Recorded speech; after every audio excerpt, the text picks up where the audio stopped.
Hello children, welcome to the online class of St. Joseph School. I am going to take English 1 of Standard 7 and the first lesson is the rumpiest story. Now this rumpiest story is a very beautiful story of a lady. It is telling a story of a girl of her childhood, her teenage and her old age. How she faces the 3 stages of her life. It's a very beautiful story and I'll try to explain you in a very nice way. So listen, the lupine lady lives in a small house overlooking the sea. In between the rocks around her house grow blue, purple and rose colored flowers. The lupine lady is a little and old, but she has not always been that way. I know, she is my great aunt and she told me so herself. Now here our author, the Barbara Kune, is telling the story of her great aunt, how she is right now. Right now she is very old. She has been known as the lupine lady and she is living around a house near facing the sea. Once upon a time, she was not always the same also. Once upon a time, she was a little girl named Alice who lived in a city by the sea. From the front stoop of her house in the city, she could see the wares and the bristling mass of all tall ships. Many years ago, her grandfather had come to America on a large sailing ship. Now, they are staying near the sea, so where the ships are been coming and going and where they are halted. So, she is just explaining us the view of the seaside. And her grandfather was a very good artist. So, what was his work?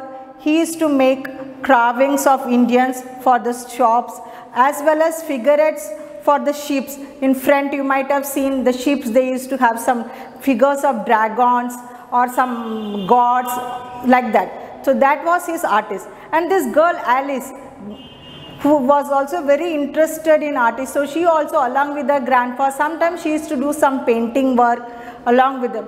And when evening time, both grandpa and Alice used to sit and have chatting. So he used to tell her always that you should go off to faraway places when you grow up. You should visit many places. And Alice also in return, she used to promise her grandpa that when I'll grow up, I'll visit to the faraway places and at the old age, I will come and settle down in the sea. Again, her grandpa would tell her that you should do something in your life to make the world more beautiful. Alice said yes, but always she wondered what she can do to make the world so beautiful. But later on the years passed by and she grew up as normal child. She went to school, she had her homework, she grew up, she played and ate and everything she did as a normal child. See, I'll read it for you.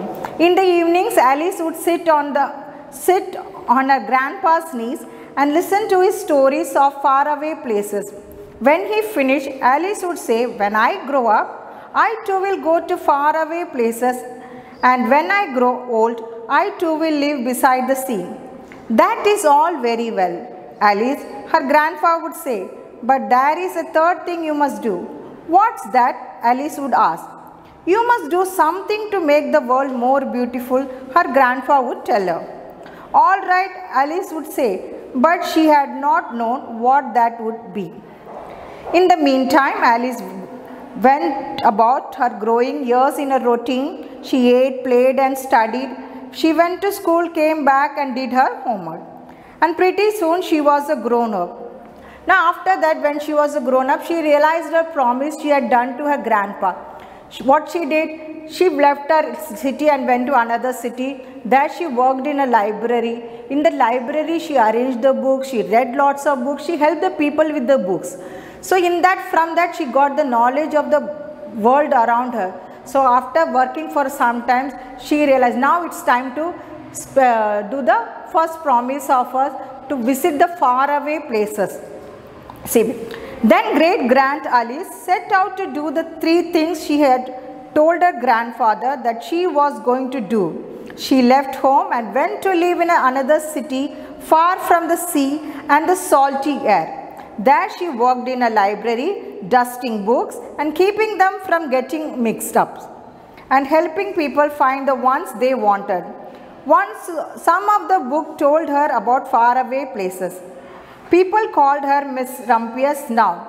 Now as she grown up, in her younger stage she was called Alice. Now this Alice girl was named as Miss Rumpus. Now she is called as Miss Rumpus.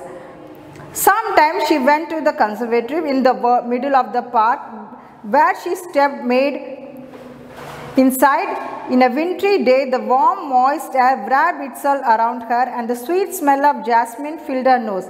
This is almost like a tropical island, said Miss Rumpus, but not quite. Now at this time, she realized that this is the time that I have to go and visit the faraway lands.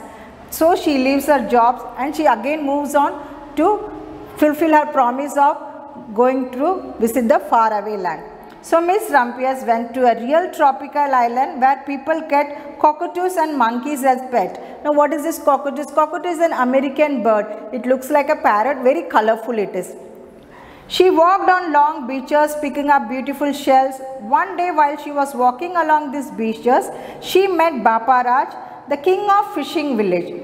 You must be tired, he said. Come into my house and rest. So Miss Rumpus went in and there she met Baparaj's wife. Baparaj's wife then fetched a green coconut and cut a slice of the top so that Miss Rumpus would drink the coconut water inside. Before she left, Baparaj and his wife gave her a beautiful mother of pearl. Now what is mother of pearl? It's a very big pearl. You might have seen small pearl. Actually it's a very big, round, big pearl shell on which was painted a bird of paradise and said, you will always remain our friend. You will always remain my friends too, said Miss Rumpus. What does this tells us? This tells us that wherever she went, wherever she had been, whomever she made, she always made friends. That made her very happy. My great aunt Alice Rumpus climbed tall mountains where the snow never melted. She went through jungles and across desert. She saw lions playing and kangaroos jumping. And everywhere she made friends that she would never forget. So wherever she made friends and she was not at all afraid of anything. Finally, she came to the land of lotus eaters. Now, what is the land of lotus? Land of lotus, it is one way you can say that is a very undeveloped area where people still live like an old, where there was no technology, nothing like that. She visited such place and while going there, she tried to climb a camel and she slipped and broke her back. She broke her back. At that time she realized now it's time to rest. Now it's time to rest and fulfill the second promise. What was the second promise? So to settle down by the seaside. So and she did. Now she has settled down in a house near the seaside. From the porch of her new house, Miss Rumpus watched the sun come up. She watched it across the heavens and sparkle on the water. And she saw it set in glory in the evening. She also started a little garden among the rocks that surrounded her house. She planted a few flower seeds in the stony ground. Miss Rumpus was perfectly happy. Now Miss Rumpus was perfectly happy about her. She has fulfilled two promises she has given to her grandfather. उसके दादाजी को 2 promises किया था, उसमें 2 promises को उसने full कर दिया. What was the first one? The first one was to visit the faraway place, and the second one was to settle down by the seaside when she is old. Now the third promise, she had also, her grandfather had also asked her to do a third promise. What is the third promise? To do something to make the world more beautiful. Now here I conclude, यहाँ मैं ख़त्म करती हूँ. Tomorrow I will come and tell you what's the second and how she made the world beautiful. Thank you children.